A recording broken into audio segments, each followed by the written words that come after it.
ये दुनिया बहुत बड़ी है और इस दुनिया में दिखने वाली हर चीज ऊपर वाले की देन है। पर कुछ ऐसी भी चीज हैं जो दिखती नहीं है, पर ऊपर वाले ने ही बनाई है। उन्हीं में से एक मायावी जीव है। जिन कहो या जिन्नात, इनके बारे में इस्लामी रिलीजन में काफी बार बात की गई है। बल्कि अलादीन के चिराग से निकलने वाला जिनी या जिन के बारे में शायद ही कोई होगा जो नहीं जानता होगा। ऐसा माना जाता है कि जिन भी इंसानों जैसे ही होते हैं, मगर ये अपनी अलग दुनिया में रहते हैं और कभी कभी हमारी दुनिया में इंटर भी कर जाते हैं। आज की कहानी 34 साल के वरुण के बारे में। वरुण 2 साल पहले ही अपना गांव छोड़कर अकेले मुंबई में रहने आया था। यहां वो एक कॉल सेंटर में जॉब करता था, पर अपनी कमाई का ज्यादातर पैसा घर भेज देता था। एक शाम वरुण ऑफिस से जल्दी फ्री हो गया तो उसने सोचा कि वो पास वाले बाजार जाकर घर के लिए कुछ सामान खरीद लेगा। वो अपने घर के लिए एक शोपीस ढूंढ रहा था। असल में वरुण की अम्मी अक्सर घर में शोपीस रखने की बात किया करती थी और वो हर समय अपने सरपंच के घर में रखे एक नीले बांस की बात करते थे। ईद आने वाली थी और वरुण इस ईद पर अपनी अम्मी को खुश करना चाहता था। वो उसी नीले बांस जैसा एक बांस अपनी अम्मी के लिए ईद के रूप में उन्हें देना चाहता था। पर काफी देर तक बाजार में घूमने के बाद भी वरुण को पैसा कुछ नहीं मिल रहा था। वो थक हार कर मार्केट से निकल ही रहा था, तभी उसकी नजर एक पुरानी सी दुकान पर था। वो दुकान देखने में परसों पुरानी लग रही थी, पर उस दुकान में एक नीला बांस पड़ा था, ठीक वैसा ही जैसा वरुण की अम्मी बताया करती थी। वरुण की खुशी का ठिकाना नहीं था। वो जल्दी से उस दुकान में गया और दुकान में घुसते ही उसने वो बांस उठा लिया और दुकानदार से पूछा कि वो बांस कितने का है। उस बूढ़े दुकानदार ने जवाब दिया, पैसों में इसकी कीमत शायद कम हो, पर इसकी असली कीमत चुकाने में शायद तुम कर्जदार हो जाओ। वरुण को दुकानदार की बात कुछ समझ नहीं आई, पर वो बहुत थक चुका था और उसे बस अब अपने घर जाना था। वरुण ने उस दुकानदार को 1000 रुपए पकड़ाए और उस बांस को एक डब्बे में पैक करवाकर उस दुकान से बाहर जाने लगा। दुकानदार ने उसे पीछे से आवाज दिया, तुम उसका जितना ख्याल रखोगे, ये तुम्हारा भी ख्याल रखेगा। वरुण को लगने लगा था कि शायद वो दुकानदार सठिया गया है, इसलिए उसने उस बूढ़े की बात पर ज्यादा ध्यान नहीं दिया और वो ऑटो करके अपने घर चला गया। ऑटो से निकलकर जैसे ही वरुण अपने घर के अंदर घुसने लगा, घर की दहलीज पर उसका पैर फिसला और वो स्वास्थ्य के साथ जमीन पर गिर गया। जैसे ही वरुण जमीन पर गिरा, उपवास नीचे गिरकर टूट गया और तभी वरुण को जोर से किसी के चिल्लाने की आवाज आई। साथ ही उन टूटे हुए बांस के टुकड़ों में वरुण को एक काले धुएं का बादल उसमें से निकलता दिखाई दी। वरुण ने उस पर ज्यादा ध्यान नहीं दिया, पर उसे पास के टूटने का बेहद दुख था। निराशा वरुण ने उस टूटे हुए बांस को कूड़े में डाला और फ्रेश होकर अपने लिए चाय बनाने लगा। जैसे ही गैस पर रखा पानी उबलने लगा, वरुण उसमें चाय पत्ती डालने के लिए बोला, लेकिन उसने जो देखा उसे देखकर वो चौंक उठा। चाय के बर्तन के अंदर पानी खून जैसा लाल था। ये देखकर वरुण की आंखें फटी की फटी रह गई। पर कुछ ही सेकंड्स बाद ध्यान से देखने पर उस बर्तन का पानी फिर से नॉर्मल ही लग रहा था। इमरान को लगा कि शायद उसे कोई भ्रम हो गया है। पर वरुण को उस रात एक अजीब सी थकान महसूस हो रही थी, जो उसे उस रात से पहले कभी नहीं हुई थी। वरुण ने चाय पी और वो सोने चला गया। सोते हुए वरुण को अचानक ऐसा महसूस हुआ कि जैसे उसके चेहरे के बहुत पास कोई जोरों से सांस ले रहा है।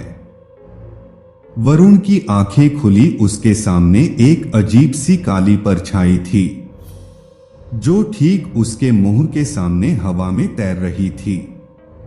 वरुण उस परछाई को देखकर डर गया और डर के मारे जोर से चिल्लाए।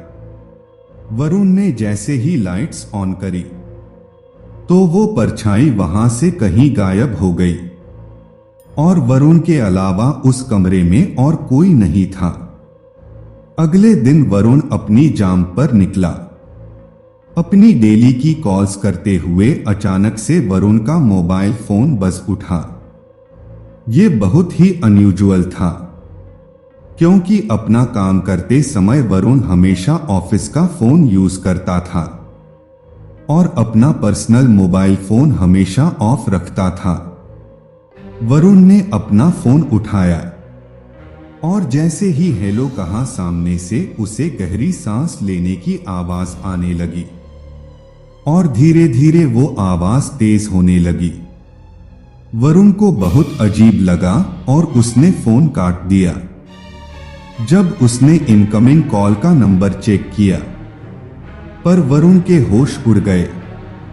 वो कॉल कहीं और से नहीं बल्कि वरुण की मुंबई वाले घर से आ रही थी और वरुण जानता था कि उसके घर पर और कोई नहीं है। वरुण को अब सब बहुत अजीब लगने लगा था। वरुण को अब उस बूढ़े दुकानदार पर शक होने लगा था। वो ऑफिस से सीधा निकलकर तुरंत उस पुरानी दुकान पर चला गया जहां से उसने वो वास खरीदा था और वो गुस्से में उस दुकानदार से कहने लगा, ये क्या अजीब सी चीज तुमने मुझे एक बार गिरने पर टूट गए और ऊपर से सब कुछ। उसकी बात को उस दुकानदार ने बीच में ही काट दिया, ये जानकर कि वो वास टूट गया है। उस दुकानदार का पूरा चेहरा सफेद पड़ गया और उसने वरुण को उसकी दुकान से फौरन निकल जाने को कहा।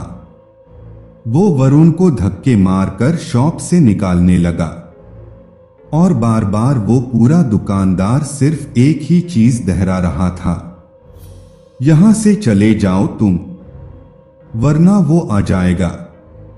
वो बाहर नहीं आना चाहिए, चले जाओ, यहां से चले जाओ। वरुण को अब बहुत डर लगने लगा था। उसने हाथ जोड़कर उस दुकानदार से पूछा कि आखिर उसके साथ क्या हो रहा है। बहुत विनती करने के बाद उसे दुकानदार ने बताया कि उस आवास के अंदर पिछले 5000 सालों से एक जिन कैद है। जो भी उस वास को संभाल कर रखता है, उसके घर में पैसा आता है और उसकी बरकत होती है। और उस नील वास में उस जिन का घर था जिसे वरुण ने तोड़ दिया था। अब वह जिन आजाद है और अब वो किसी को नहीं छोड़ेगा। ये बताते बताते अचानक उस बूढ़े दुकानदार को सांस लेने में तकलीफ होने लगी। ऐसा लगने लगा था कि जैसे कोई उसका गला दबा रहा हो। उसके गले पर वरुण को काले निशान तो दिख रहे थे और उसे कोई और नहीं दिख रहा था। तभी वरुण की नजर दुकान में रखे एक शीशे पर गई और उसके अंदर जो वरुण को दिखा, उसे देख उसका दिल दहल गया। एक काले से बनी एक आत्मा, उसके बड़े बड़े दांत थे और वो अपनी भयानक लंबे हाथों से उस दुकानदार का गला खोल रहा था। वरुण उसे देखकर सीधा वहां से बाहर भागा। वो उसी समय अपना शहर छोड़कर अपने गांव वापस जाना चाहता था। वो अपना सामान लेने जैसे ही घर पहुंचा, उसने देखा कि उसकी अम्मी दरवाजे पर खड़ी। वरुण ने अपने घर का दरवाजा खोला और अपनी अम्मी को अंदर ले आए। लेकिन कुछ ही पलों में वरुण फूट फूट कर रोने लगा और उसने अपनी अम्मी को गले लगा ली। लेकिन जैसे ही वरुण की नजर अपने लिविंग रूम के शीशे पर गई, उसकी रूह ही कांप गई। वरुण जिसे गले लगा रहा था, उसकी अम्मी नहीं बल्कि वही भयानक जिन था, वही डरावना जिन। वरुण को देखकर जिन्न बहुत ही भयानक ढंग से हंसने लगा, पर वरुण कमजोर पड़ने लगी। ऐसा लग रहा था कि वो जिन वरुण के अंदर से उसकी जान खींच रहा है। उधर वरुण की अम्मी उसे फोन मिलाई जा रही थी, लेकिन उसका फोन लग ही नहीं रहा था। जब 2 दिन तक वरुण की कोई खबर नहीं आई, तो उसकी अम्मी ने वरुण के बड़े भाई को उसे देखने मुंबई भेजा। जब उसका बड़ा भाई वहां पहुंचा, तो उसके रंगटे खड़े हो गए। वरुण का पूरा शरीर नीला पड़ चुका था और वरुण की सांसें बंद हो चुकी थी। मतलब साफ था वरुण की मौत हो चुकी थी और उसकी बॉडी के पास टेबल पर वही नीला वास रखा था। एकदम सही सलामत, उस पर एक भी खरोच नहीं थी। दोस्तों, आपको क्या लगता है, क्या जिन सच में एग्जिस्ट करते हैं?